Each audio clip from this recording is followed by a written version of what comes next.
नमस्कार। आज हम जो औपनिवेशिक अर्थव्यवस्था थी उसकी क्या प्रकृति थी उसके बारे में बात करेंगे। और इसकी प्रकृति को जानने के लिए सबसे पहले हम बात करेंगे कृषि के वाणिज्यकरण के बारे में। अंग्रेज जो थे, इनके आने के पहले जहाँ कृषि उत्पादन में आत्मनिर्भरता थी, वहाँ अंग्रेज़ों के आने के बाद कृषि उत्पादन में भारी गिरावट आई। इस गिरावट के लिए अंग्रेज़ों की जो कृषि नीति थी वह उत्तरदायी थी। 1813 ईस्वी तक ब्रिटिश कंपनी ने व्यापारिक क्षेत्र में एकाधिकार अपनाया। इसका परिणाम ये हुआ कि बहुत से कारीगर बेकार हो गए और वे शहरों को छोड़कर गाँवों की ओर जाने को विवश हुए, जहाँ उन्होंने कृषि को जीविकोपार्जन का साधन बनाया। कृषि जो पहले ही ब्रिटिश नीति की शिकार थी और भी बोझ से दब गई। इसके साथ ही भूमि का विभाजन और उपविभाजन शुरू हुआ और खेती पर निर्भर करने वालों की संख्या बढ़ती चली गई। इससे भूमि उत्पादन और खेती में लगे लोगों के बीच असंतुलन पैदा हो गया, जिसका प्रमुख कारण ब्रिटिश सरकार की शोषणकारी नीति थी। भूमि पर आश्रित लोगों की संख्या बढ़ने के कारण उत्पादन में भारी गिरावट आ गई, क्योंकि भूमि सीमित थी। जो ब्रिटिश सत्ता का विस्तार होता गया, सरकार का जो खर्च था वो बढ़ता चला गया और खर्च को पूरा करने के लिए लगान में वृद्धि की जाती रही। लगान की बढ़ती हुई दर तथा किसानों की सामाजिक आवश्यकताओं के कारण किसानों की ऋणग्रस्तता बढ़ती गई। ब्रिटिश सरकार ने किसानों की इस ऋणग्रस्तता का कारण लगान की अधिकता नहीं बताकर किसानों की फिजूल खर्ची और सामाजिक उत्सव, जैसे कि शादी या अन्य कोई भी सामाजिक दायित्व है, उसमें धन खर्च करने की आदत को उत्तरदायी ठहराया, जो कि किसी भी रूप में सत्य नहीं था।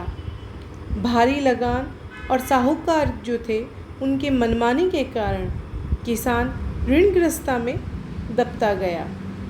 किसानों की निरंतर ऋणग्रस्तता के कारण उसकी ज़मीन भी उसके हाथों से चली गई।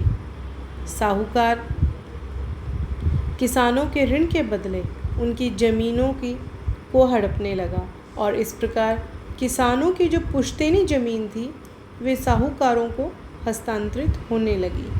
सरकार की ओर से इस प्रकार के हस्तांतरण को रोकने के लिए कुछ कानूनों का निर्माण भी किया गया, जैसे कि बंगाल काश्तकारी अधिनियम 1859, मद्रास काश्तकारी अधिनियम 1889, दक्कन कृषि सहायता अधिनियम, जो कि आगे चलकर बम्बई प्रेसिडेंसी पर भी लागू किया गया आदि।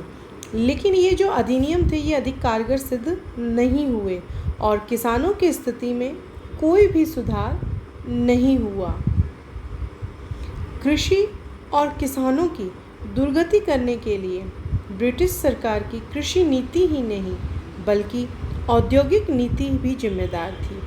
1813 ईस्वी के चार्टर एक्ट के द्वारा कंपनी का व्यापारिक एकाधिकार समाप्त कर दिया गया और मुक्त व्यापार नीति अपनाई गई। अब भारत ब्रिटिश पूंजीपतियों के लिए एक मंडी भी बन गया, जिसके कारण यहाँ के कुटीर उद्योग नष्ट हो गए। चूँकि इंग्लैंड में औद्योगिक क्रांति चल रही थी, अतः उसे अपने उद्योगों के लिए सस्ते कच्चे माल की आवश्यकता पड़ी, जिससे भारत कच्चे माल का उत्पादन करने वाला देश बन गया। अब भारत को ब्रिटेन में बने माल का बाजार और कच्चा माल भेजने वाले एक उपनिवेश की भूमिका निभानी थी। भारत को अब केवल उन्हीं वस्तुओं का उत्पादन करना था जिसकी इंग्लैंड के मिलों को व इंग्लैंड के निवासियों को आवश्यकता थी।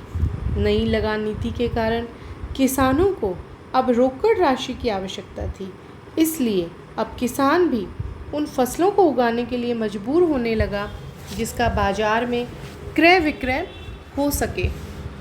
इस प्रकार उत्पादन के स्वरूप और प्रकृति में मूलभूत परिवर्तन हुए, जिसके फलस्वरूप ऐसे तत्व का आविर्भाव हुआ जिसे कृषि के वाणिज्यीकरण की संज्ञा दी जाती है।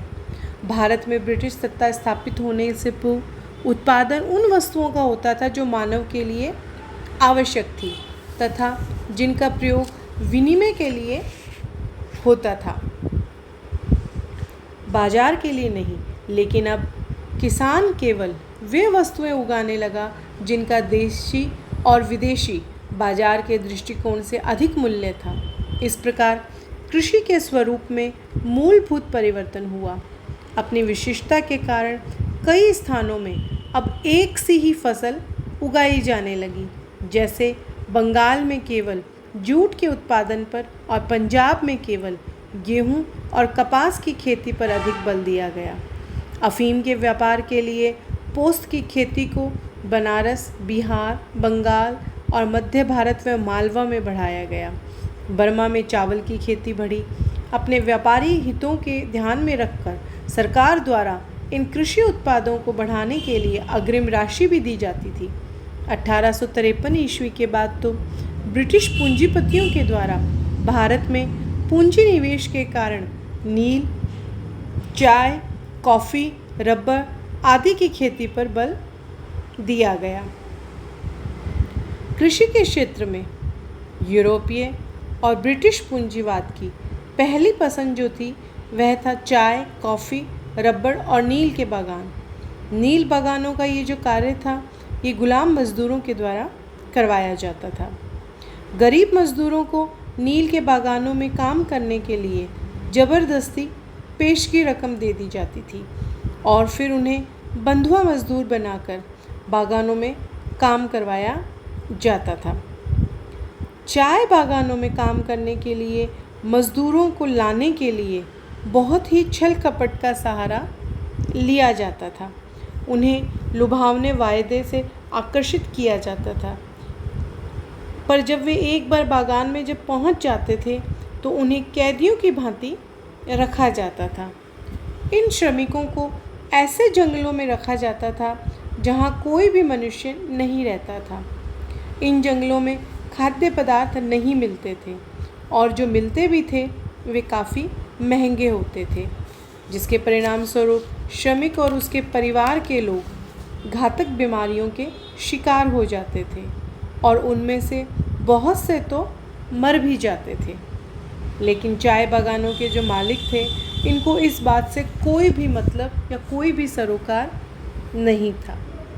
अब बात की जाए कि ये जो कृषि का वाणिज्यीकरण हुआ इसका क्या प्रभाव पड़ा, तो सबसे पहला जो प्रभाव पड़ा था वह था किसानों की जो निर्धनता थी उसमें और भी अधिक बढ़ोतरी हुई।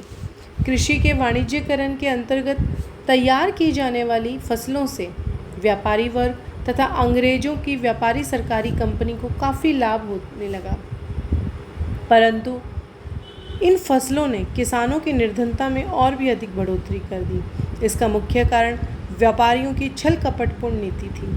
वे खेत में खड़ी फसलों को सस्ते दामों पर खरीद लेते थे और किसान अपनी तत्कालीन आवश्यकताओं की पूर्ति के लिए अपनी फसल मंडी में न ले जाकर कटाई के समय खेत में ही बेच देता था। हालांकि कुछ महीने के बाद वह वही फसल अपनी बिक्री की कीमत से अधिक कीमत देकर खरीदता था, जो कि उसकी तबाही का कारण बनती थी।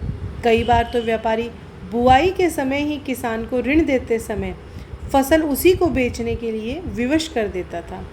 ऐसे सौदे में व्यापारी पहले से ही फसल की कीमत तय कर देता था, जो निश्चित रूप से काफ़ी कम होती थी। इस प्रकार की परिस्थितियों में किसानों की निर्धनता बढ़ती चली गई। इसके अलावा दूसरे अगर प्रभाव की बात की जाए तो वह था अकाल का प्रकोप। कृषि के वाणिज्यीकरण के अंतर्गत चूँकि फसलें जो थी वे औद्योगिक आवश्यकताओं को ध्यान में रखकर उगाई जाती थी, इसलिए खाद्यान्नों में भारी कमी आने लगी, जिससे अकाल पड़ने लगा। वैसे ब्रिटिश सत्ता स्थापित होने से पूर्व भी भारत में अकाल पड़ते थे, लेकिन इसका कारण धन का अभाव न होकर यातायात के साधनों का अभाव होता था। लेकिन ब्रिटिश भारत में अकाल व सूखों का प्रत्यक्ष कारण ब्रिटिश औद्योगिक और कृषि नीति थी। अकाल के दिनों में खाद्यान्नों के दाम इतने अधिक बढ़ जाते थे कि निर्धन लोगों के लिए अन्न खरीदना असंभव हो जाता था, जिसके परिणाम स्वरूप प्रत्येक अकाल के समय हजारों लोग भूख से तड़पकर अपने प्राण गंवा देते थे। तीसरा जो प्रभाव पड़ा वह था किसानों का विद्रोह। बढ़ती हुई आर्थिक परेशानियों और यातायात में सुधार के कारण गांव-गांव और गांव शहर परस्पर समीप आ गए। उनमें आपसी सहयोग की स्थापना हुई और इस सहयोग से राजनीतिक चेतना का प्रादुर्भाव हुआ। इस चेतना ने किसानों को शोषणकारियों के विरुद्ध विद्रोह के लिए उकसाया। यही कारण था कि जैसे जैसे पूंजीवादी व्यवस्था मजबूत हुई, वैसे वैसे किसान जो हैं, ये विद्रोह किसानों में काफ़ी बढ़ता चला गया। इस प्रकार हम देखते हैं कि कृषि के वाणिज्यीकरण की वजह से किसानों की स्थिति दिन प्रतिदिन खराब होती चली गई। Thank you.